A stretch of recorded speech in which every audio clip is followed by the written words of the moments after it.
Bom dia, irmãos. Quero agradecer mais uma vez a oportunidade de poder estar trazendo a mensagem do Senhor aqui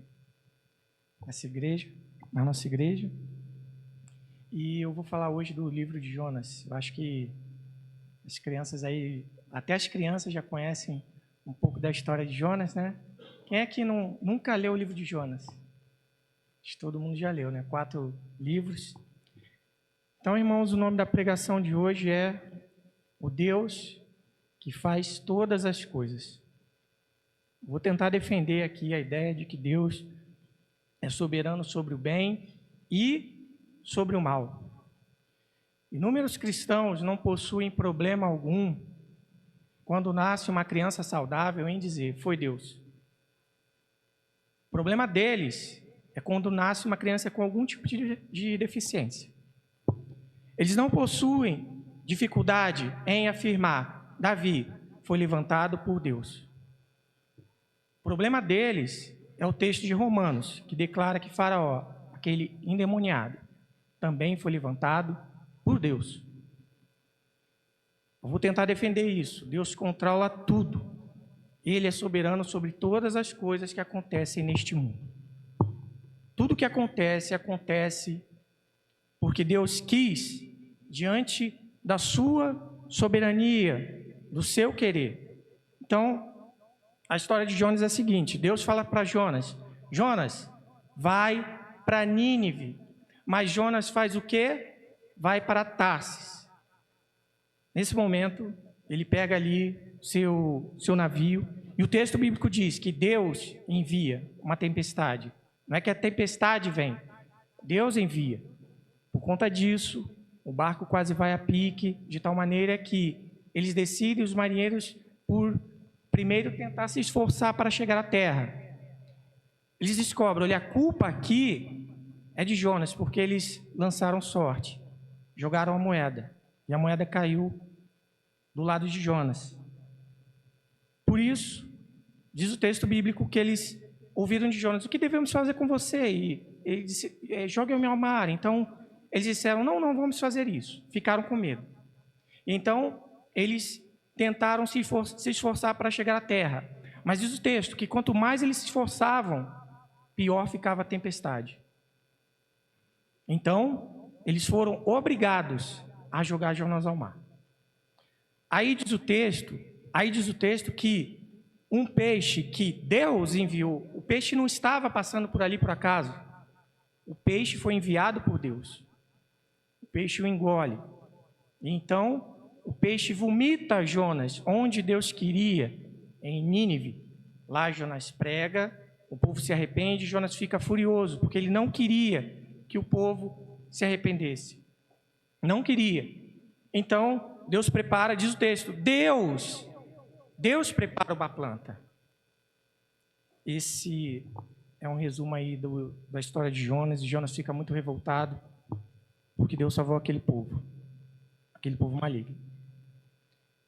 Mas lembre disso, tudo aqui é orquestrado por Deus. Nós não temos no livro de Jonas um Deus que deu corda no relógio e foi embora, e partiu. Não, ele interfere em cada detalhe mínimo da história de Jonas e obriga os homens a escolherem aquilo que Deus quer. Os homens tinham outra opção a não ser jogar Jonas ao mar? Eles tinham, por mais que se esforçassem, eles tinham outra opção a não ser jogar Jonas ao mar? Deus é soberano sobre tudo. Esse é um resumo aí do livro de Jonas e da doutrina da soberania de Deus, que Deus é soberano sobre todas as coisas. Ok. Tendo dado esse resumo, pense assim. Um avião caiu. Crianças morreram. Velhos, jovens, mulheres. O crente que acredita que Deus é soberano sobre todas as coisas, dirá, foi Deus. Isso foi Deus. Afinal de contas, se Jesus diz que nenhum pássaro cai sem o consentimento de Deus, sem Deus, assim diz, sem Deus dizer, pode. Se nenhum pássaro, que se dirá acerca de uma vida humana? Nenhuma vida humana cai sem a vontade de Deus. Por isso nós, batistas, afirmamos, foi Deus. Deus tem algum propósito, mas foi Ele. Permitindo ou executando, não faz muita diferença, foi Ele. O crente moderninho, entretanto, que acredita que Deus é bom, e para ele, Deus ser bom significa que Deus não pode permitir nenhum tipo de sofrimento. Então, o crente moderninho diz, Deus não tem nada a ver com essa tragédia. Assim, o crente moderno crê livrar Deus de culpa. Deus será culpado se afirmarmos que Deus é soberano, que Ele é soberano sobre todas as coisas. Mas aí retrucamos, espera aí. Você está dizendo que Deus é bom e Ele não quer essas coisas. Ele não tem nada a ver com isso. Sim. Mas você também está dizendo que Ele é todo-poderoso? Sim. Ora, se Ele é todo bondoso, e a bondade dele se resume nesse pensamento que você acabou de falar, ele não quer essas coisas. E Ele é todo poderoso? Por que não fez nada? Então, ou seu Deus não é todo bondoso, como você disse, ou Ele não é todo poderoso. Você consegue notar que a afirmação de crentes modernos, ela é um tiro no pé? De que ela deixa uma grande dúvida? Porque é assim que esses crentes respondem, não, eu não sei explicar. Eu não sei explicar. Com isso, a dúvida é a mãe da incredulidade. Agostinho, por exemplo, abandonou sua fé no início de sua caminhada, justamente por isso. Deus é bom porque existe o mal. Dizer que Deus é soberano sobre o bem e o mal é a única resposta lógica. E, consequentemente, que pode trazer fé e consolo. E grave essa minha frase, porque essa minha frase resume toda a minha pregação. Afirmar que Deus é soberano sobre o bem e o mal é a única resposta lógica. Consequentemente, que pode trazer fé e consolo. A crença de que Deus é completamente bom e todo-poderoso, mas não tem nada a ver com as coisas que acontecem no mundo, as coisas ruins que acontecem no mundo, gera dúvida, e a dúvida é a mãe da incredulidade.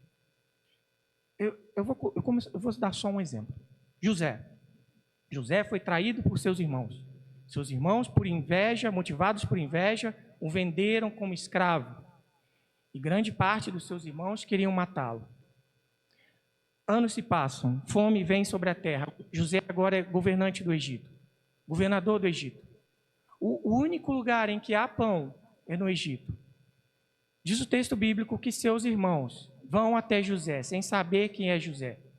Se ajoelham diante de José. Dentre os irmãos de José estava Judá. O Messias deveria vir não da tribo de José, mas de Judá. Diz o texto bíblico que quando os irmãos percebem que estão diante de José, ficam apavorados, mas José os consola da seguinte maneira: Deus me enviou adiante de vós. Por quê? Para conservar vossa sucessão na terra e para vos preservar a vida por um grande livramento. Deus, como José lida com as suas mágoas, com a sua dor, com a maldade humana? Como? Deus é soberano sobre o mal. Deus é soberano, inclusive, em relação à mesquinharia do coração de vocês, a inveja que brotou, que se desenvolveu como um carvalho no coração de vocês. É assim para conservar a sucessão de vocês e garantir a vinda do Messias. Deus é soberano. Deus é soberano. Esse é o meu argumento. Deus faz tudo. Como diz Isaías 45. Esse é um texto que eu vou usar como pano de fundo aqui na minha pregação.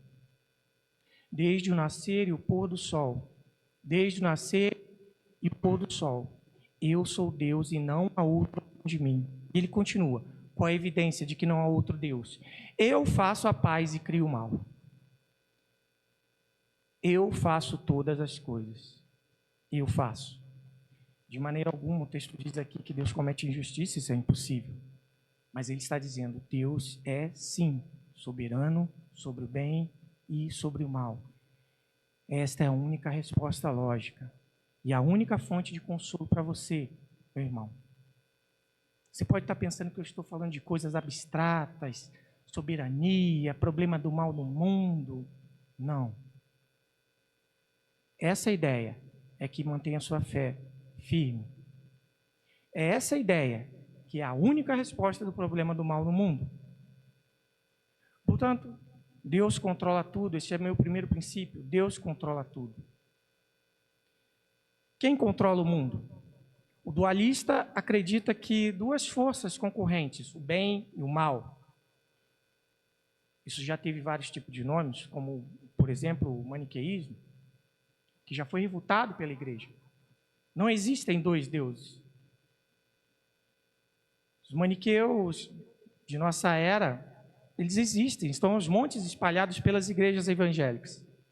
Eles acreditam que existem dois deuses, Jesus e o diabo. Não existem dois deuses.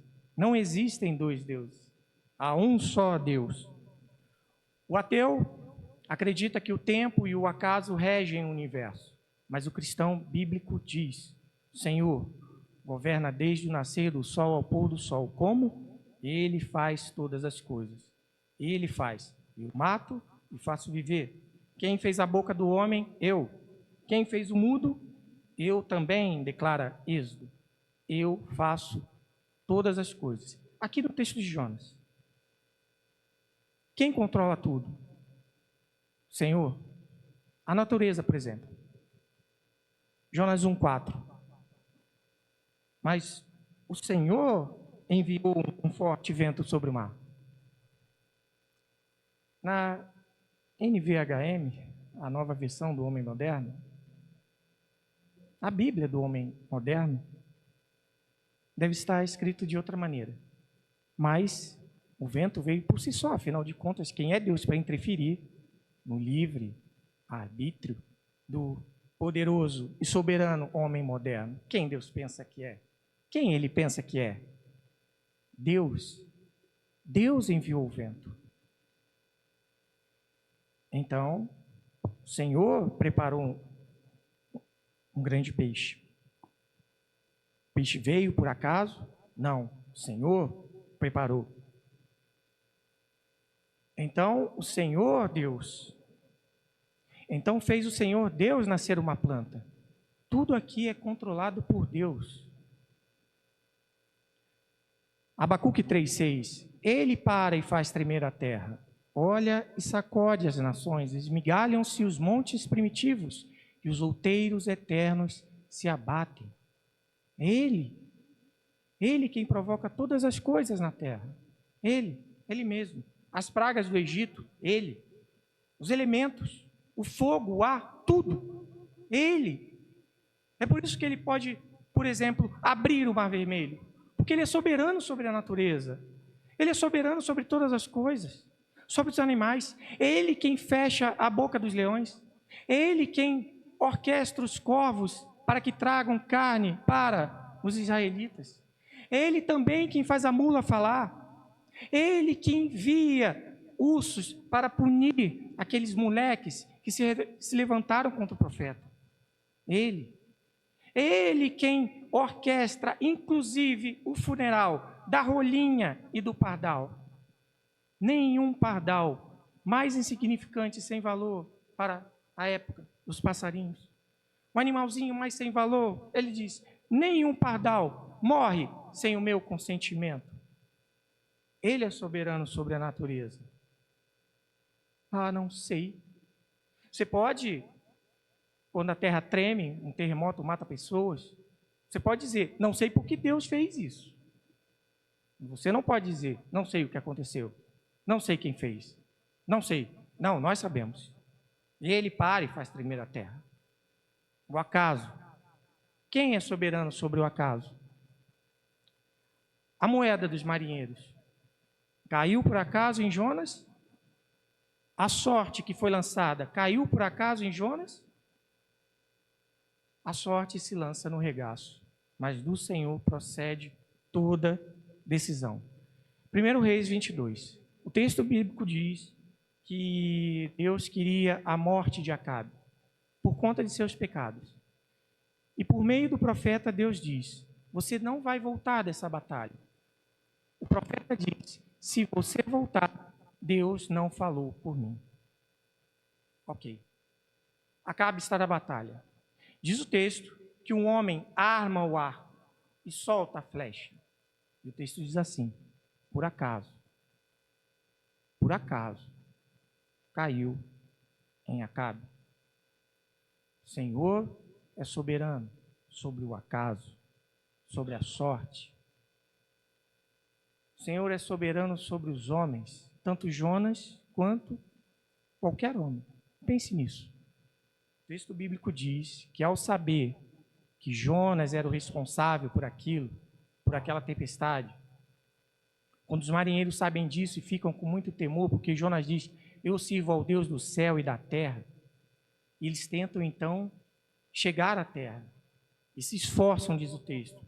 Mas o texto de Jonas declara: quanto mais eles se esforçavam, pior ficava a tempestade. Eu pergunto a você: eles tinham opção de não jogar Jonas ao mar? Não tinham. Deus orquestrou tudo para que eles fizessem isso. E Jonas fosse engolido por um peixe e fosse vomitado em Nínive. Ele é soberano, como declara Provérbios, como ribeiros de águas assim é o coração do rei na mão do Senhor. Este, segundo o seu querer, o inclina. O texto não diz que Deus coloca sujeira neste rio, que é o coração dos homens. Mas Deus se utiliza dessa sujeira e dessa imundícia, que é o coração dos homens, e inclina de acordo com a sua vontade para os seus propósitos. Como declara Romanos 9:17, pois a Escritura diz a Faraó: para isso mesmo eu te levantei. Eu te levantei. Não tem como fugir da ideia de que Deus está muito ativo aqui em relação a Faraó, aquele homem maligno. O texto não diz que Deus colocou maldade em Faraó, mas o texto diz: Deus levantou o Faraó. Não temos problema quando afirmamos que Deus levantou Davi. Ou seja, Deus é soberano sobre os homens bons. Não temos problemas sobre isso. Quanto a isso? Nosso problema é quando afirmamos: Deus levantou Hitler. Deus é soberano sobre todos eles, sobre todos os homens. Pilatos diz para Jesus: eu tenho poder para libertar você. O que Jesus diz? Não tem. Não tem. Ciro, a profecia bíblica anunciava: um dia um homem chamado Ciro vai se levantar e restaurar Israel. E um dia isso acontece. Como? Porque Deus previu que Ciro ia querer fazer isso? Ou porque Deus, ele escreveu a história, então a história tem que acontecer do jeito que ele falou?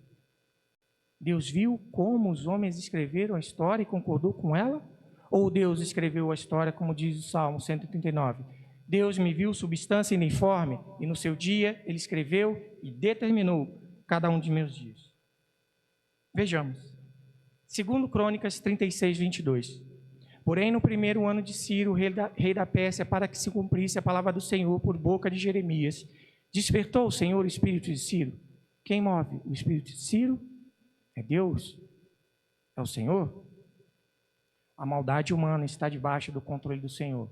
É por isso que Deus fala sobre Nabucodonosor, o homem que veio, estuprou mulheres, matou crianças, decapitou homens.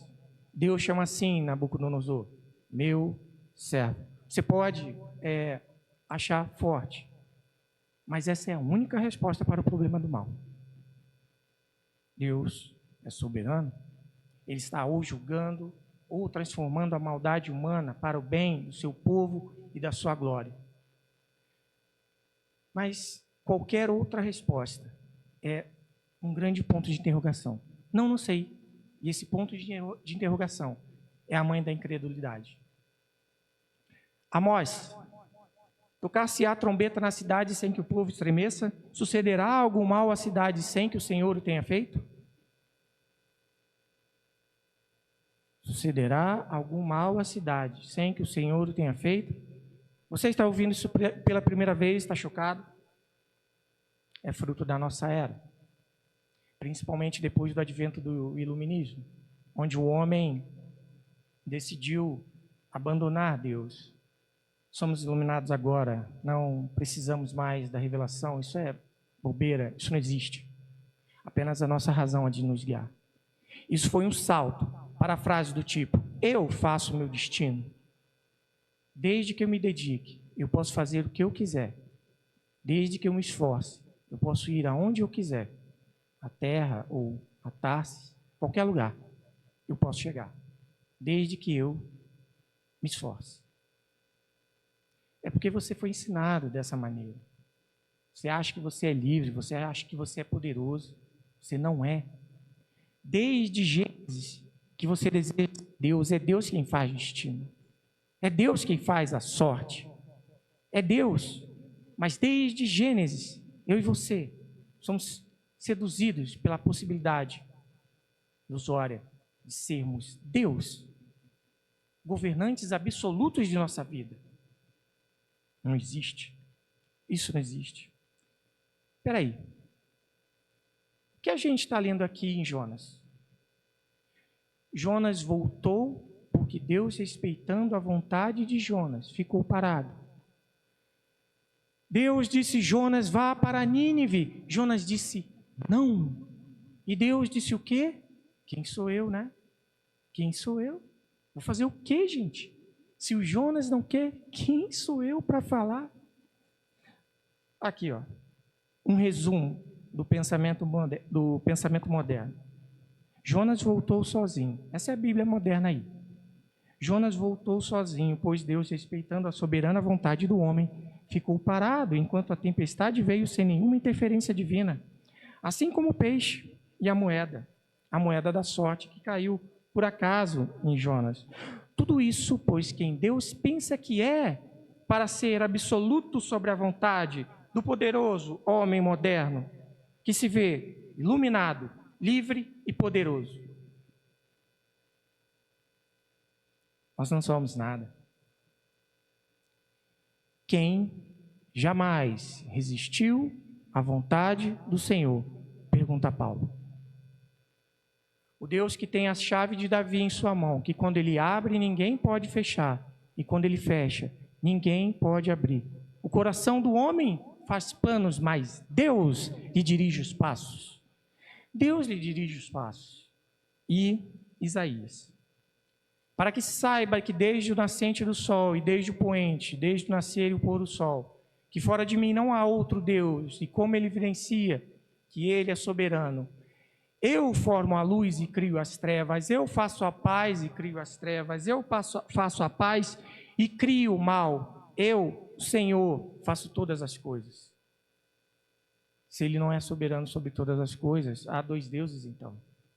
Há dois deuses. Isaías declara, Isaías 14, 27, porque o Senhor dos exércitos o determinou. Quem o invalidará? A sua mão está estendida, quem, pois, a fará voltar atrás?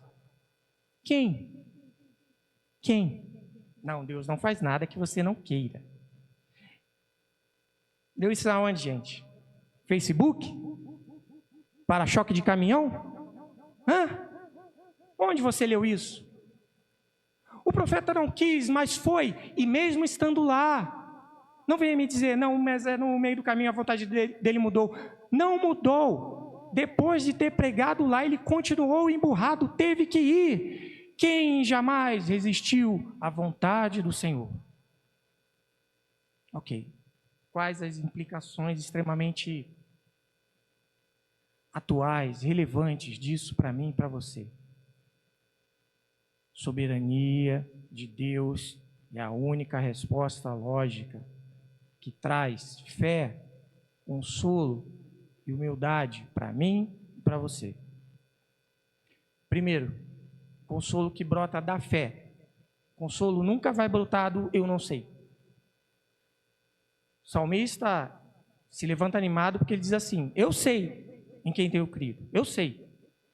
É a certeza que nos mantém de pé. Vou dar um exemplo aqui.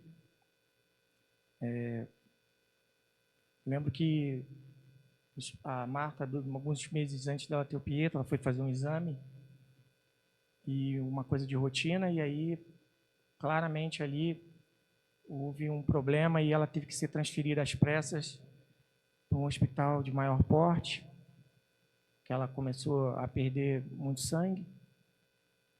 E eu, pensando que meu filho ia morrer, e completamente destruído, chegando no hospital lá, ela acabou tendo que ficar internada, né? Eu falei, né? Na onde, né, gente? Arrebentado por dentro, mas não com dúvida. Não com dúvida. Nem um pingo. Por quê?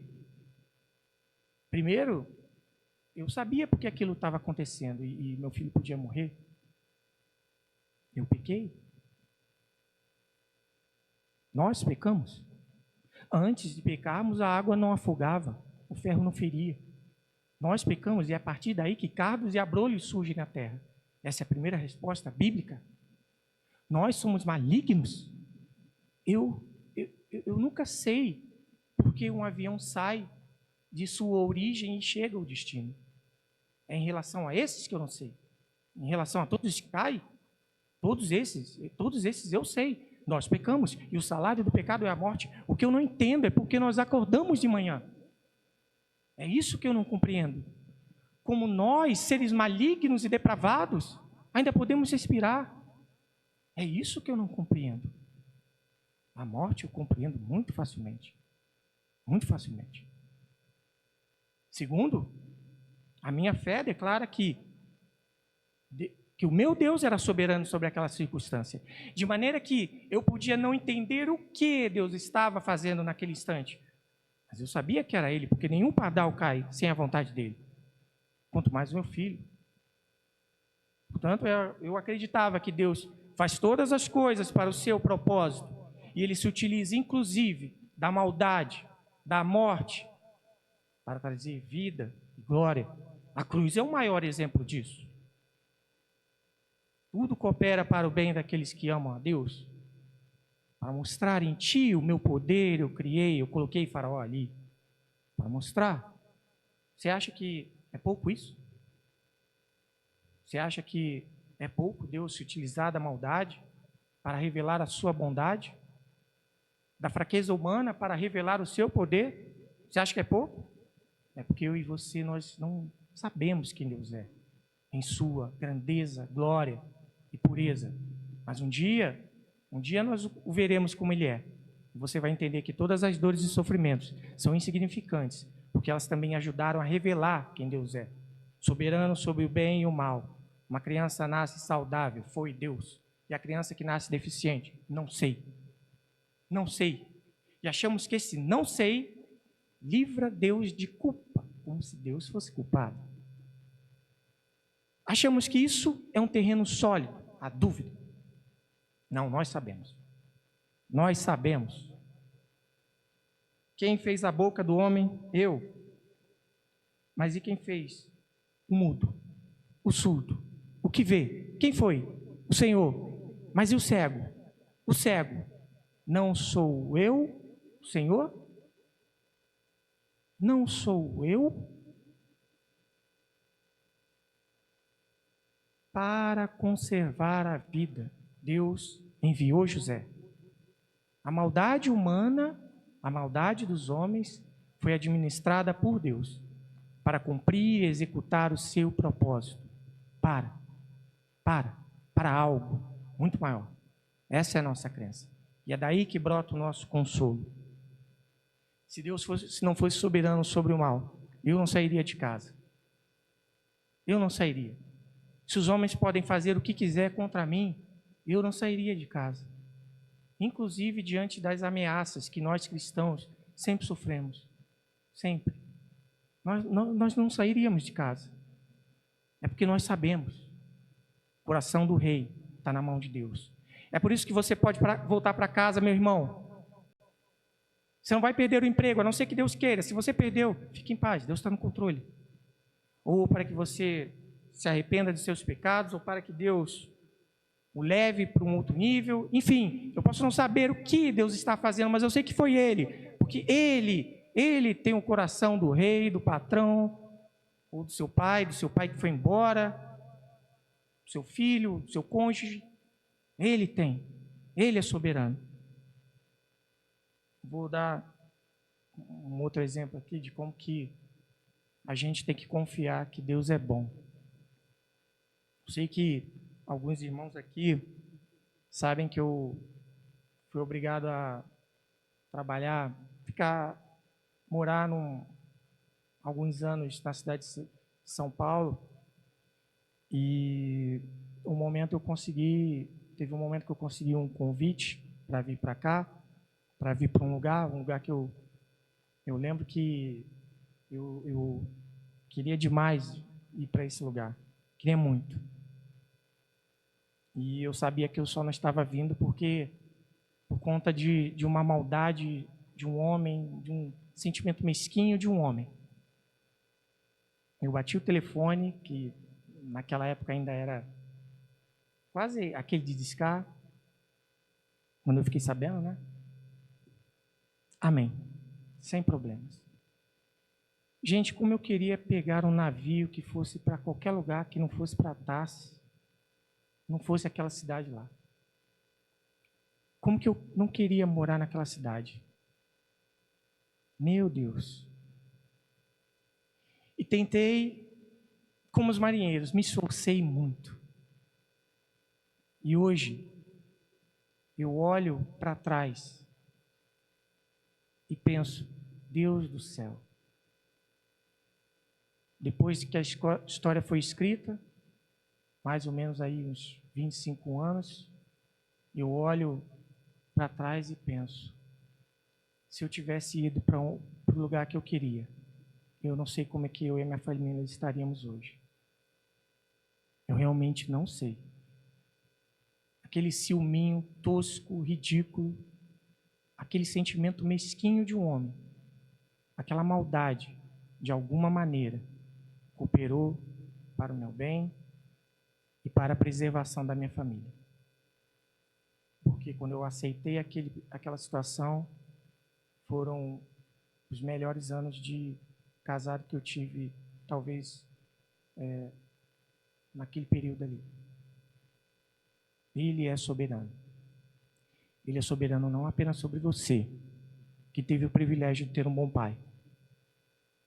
Ele é soberano sobre você, que viu seu pai bêbado ir embora, que viu seu cônjuge ir embora, seu filho. Ele é soberano.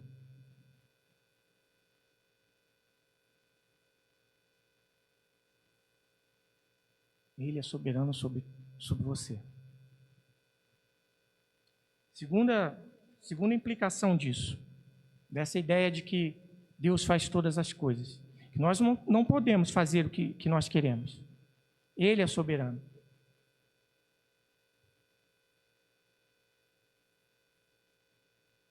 Se Ele quiser que você vá para Nínive, você vai para Nínive. Ele vai cumprir a vontade dele. Nos humilhamos. Preparando toda essa pregação, eu me lembrei de toda essa concepção moderna do homem que achar que é livre. Na Idade Média, esses discursos de como eu faço meu destino, isso seria incabível. Pense nisso. Idade Média, bárbaros invadindo a todo instante. Os vândalos, por exemplo, arrancavam a língua dos seus adversários. Peste negra, 1/3 da Europa morta.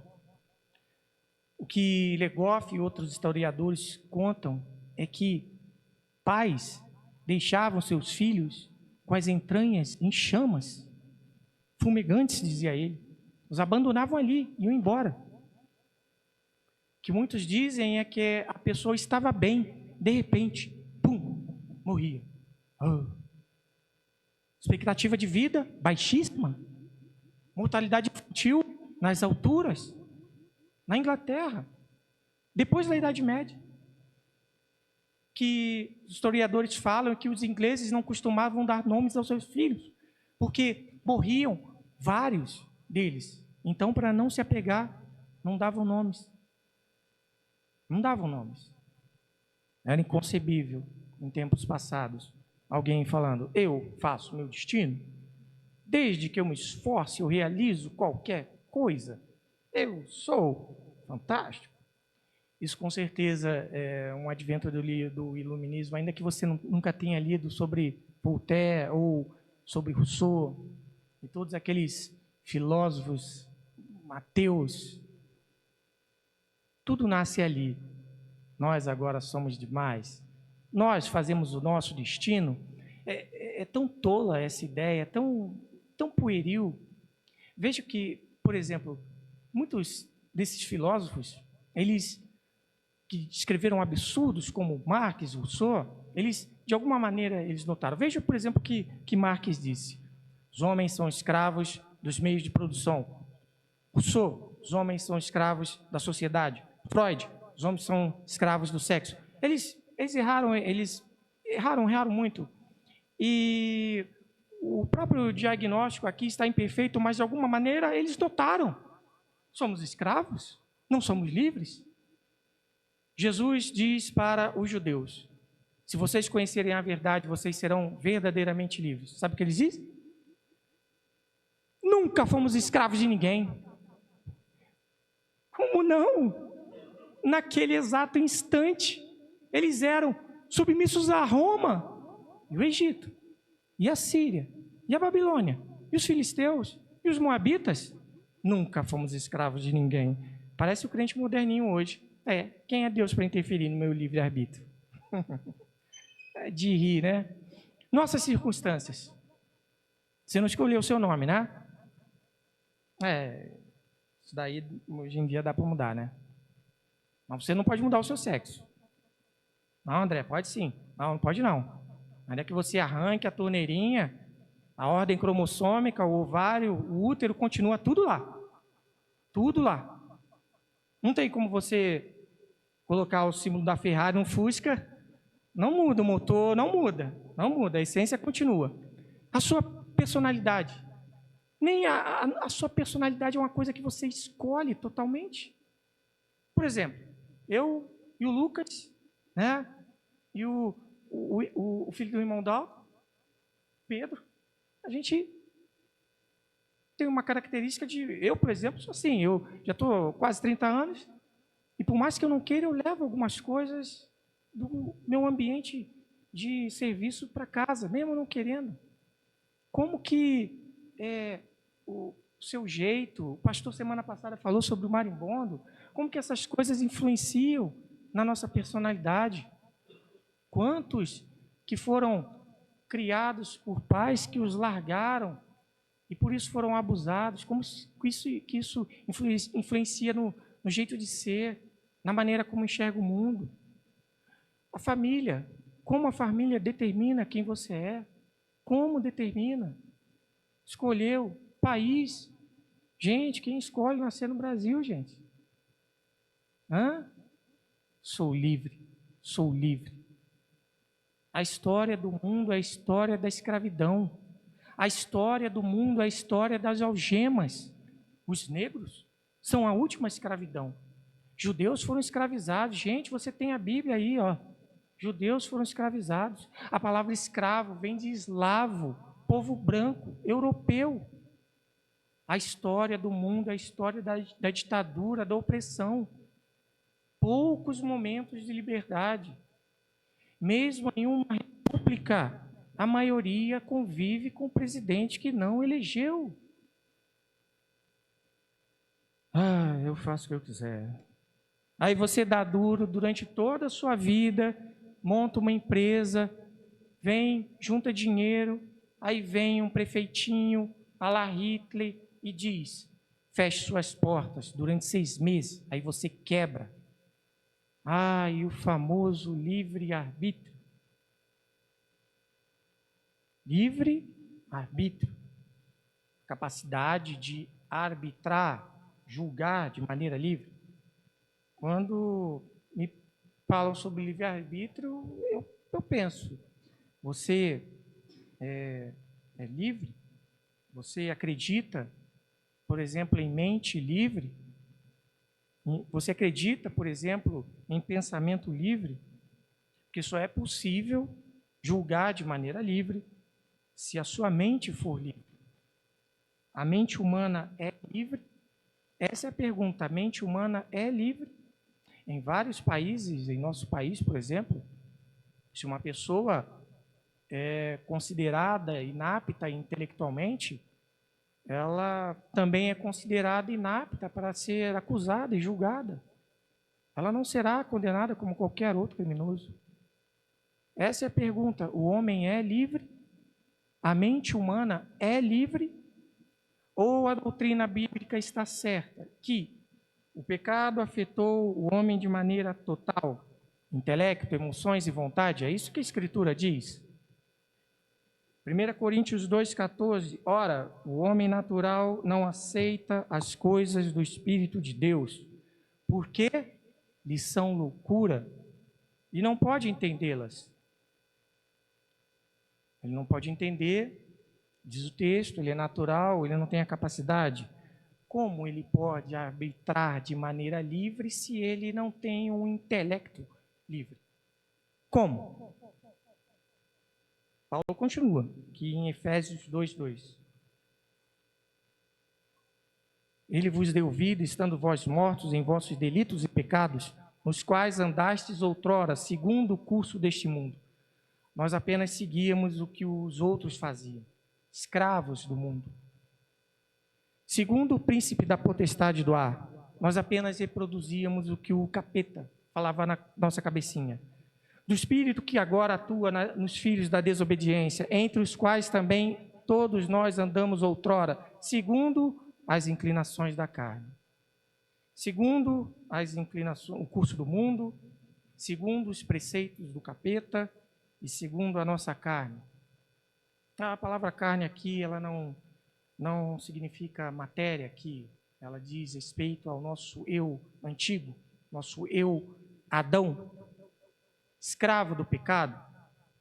Ele diz isso, olha, você apenas seguia a inclinação desse seu eu aí, Adão. É mesmo? Você é livre. Então pare de pegar a partir de agora, nunca mais pegue. Faça isso. Você é livre mesmo. É nesse estado de cegueira, inclusive, que é uma das bases da misericórdia de Deus ser direcionada aos ninivitas. Veja o texto. Não hei de ter compaixão da grande cidade de Nínive, em que há mais de 120 mil pessoas que não sabem discernir entre a mão esquerda e a direita? Não foi isso também que Jesus disse? Perdoe-os. Não sabem o que fazem. Não tem um arbítrio livre. Eles não sabem. Quem somos nós? Quem somos nós? Não conseguimos nem julgar entre coisas tão simples da existência humana. Conseguiríamos escolhermos por Deus sozinhos? A humilhação dessa implicação lógica de que Deus orquestra todas as coisas, a humilhação de que Deus é soberano sobre o bem e sobre o mal, a humilhação ela se materializa também quando aceitamos o que Deus quer para a nossa vida. Aceitamos o destino que Deus escolheu para a nossa vida. É impressionante como que você assiste os filmes de Hollywood e está lá. Não tem esse negócio de destino. É você quem faz a sua sorte. É impressionante isso. Impressionante. Aceitar o que Deus deu a gente. Jonas não aceitou e por isso ele pediu a morte para si. É por isso que existem tantas pessoas frustradas. infelizes, não aceitam quem são, não aceitam o destino que Deus deu a elas. Como diz Aristóteles, você só pode ser quem você é, óbvio, mas extremamente esquecido hoje. Essa insatisfação que os homens possuem hoje, ela se agrava com esse pensamento moderno de você pode fazer o que você quiser, desde que você se dedique. Você pode chegar onde você quiser, desde que você se dedique. Jonas não pôde, os marinheiros também não. Eu faço a minha sorte, eu posso tudo, eu faço o meu destino. Ah, o homem moderno. Ele abriu mão da imagem de gesso e agora ele adora uma imagem de si mesmo. Como conviver? Como conviver com isso? Eu vou dar uma aplicação prática disso, de que nós não somos limitados, como muitos pensam por aí. Poderosíssimo, como se pensa por aí.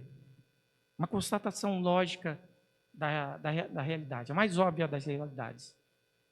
A maioria de nós não vai tocar o piano. A maioria de nós vai carregar piano. A maioria. Isso é fato, isso é lógico, é uma questão matemática. A maioria não vai ser rei como Davi. A maioria vai preparar o reino para Davi. A maioria. Isso é fato, isso é lógico. Como fazer também para que a gente não fique invejando os pianistas? Ah, se eu também não vou tocar, ninguém vai tocar também. É isso. Se eu não vou tocar o piano, também ninguém vai tocar. Porque eu, por exemplo, eu posso, não depende de mim para alcançar vários lugares, ou o pastor que vai alcançar vários lugares, ou o missionário que vai alcançar vários lugares. Não depende. Não depende. Ou ignoras que é Deus quem te faz sobressair. Não depende.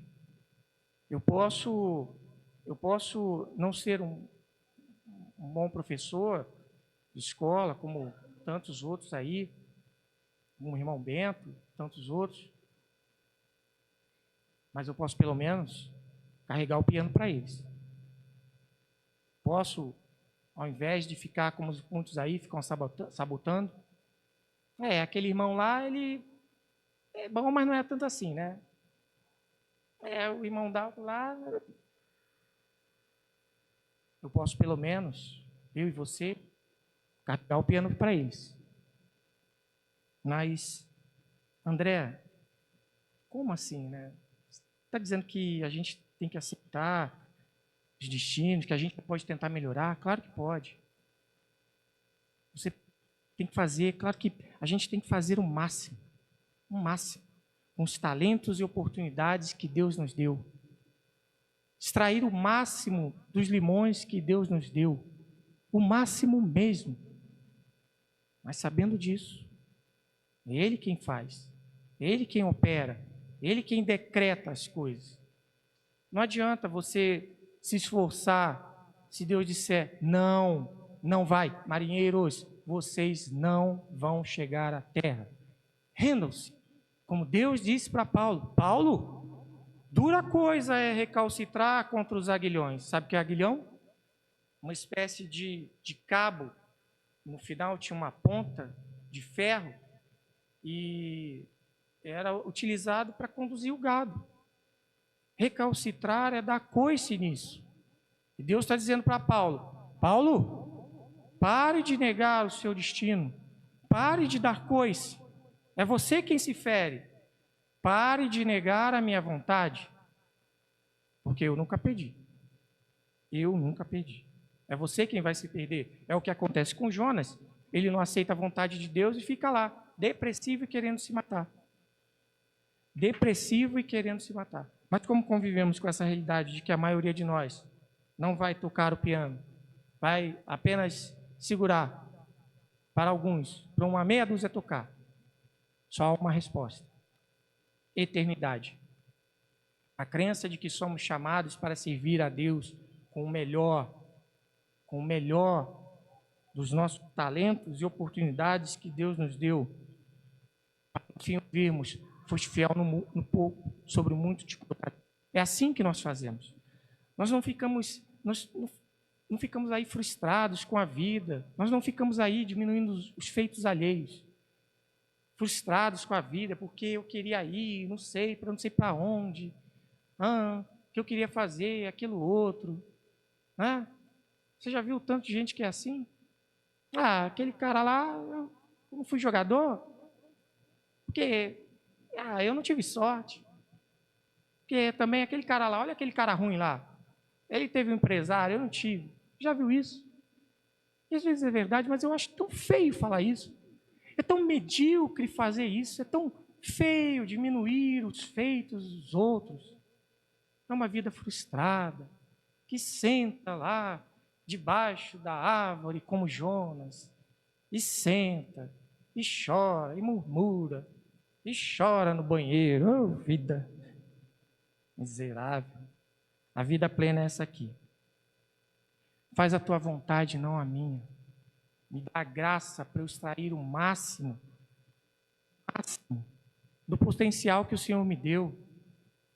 Senhor, eu não crio ondas, mas quando elas vierem, ó Deus, que eu possa surfá-las em sua plenitude e me lembrar de que o Senhor orquestra todas as coisas, que em um dia eu serei recompensado, e me lembrar que o Senhor orquestra todas as coisas, que o Senhor é soberano sobre a minha vida, que as perdas que eu tive, os sofrimentos que eu enfrentei, não foram por acaso, não foram porque Deus partiu, ou então, olha, aconteceu, Deus é bom, não sei explicar, não, eu sei, nenhum fio de cabelo cai da minha cabeça, porque sem a tua permissão, Ele escreveu e determinou os meus dias, nenhum pardal morre sem a tua permissão, porque eu sou o Senhor, desde o nascer e o pôr do sol, eu sou Deus e não há outro além de mim, eu faço a paz e crio o mal, eu, o Senhor, faço todas as coisas, é por isso, meu irmão e minha irmã, você pode voltar para casa e descansar em paz. Nenhum mal chegará sobre a sua casa, se Deus não quiser. E se chegar, na vida do crente nem existe mal, porque até o mal é revertido em bem. A cruz se transforma em salvação. Deus transforma as nossas tragédias em glória para Ele e benefícios para o seu povo. É assim que cremos. Ele é soberano. Controla terra e céu, controla céu e inferno, controla a mim e a você, controla o bem, controla o mal. É assim que nós cremos. Amém?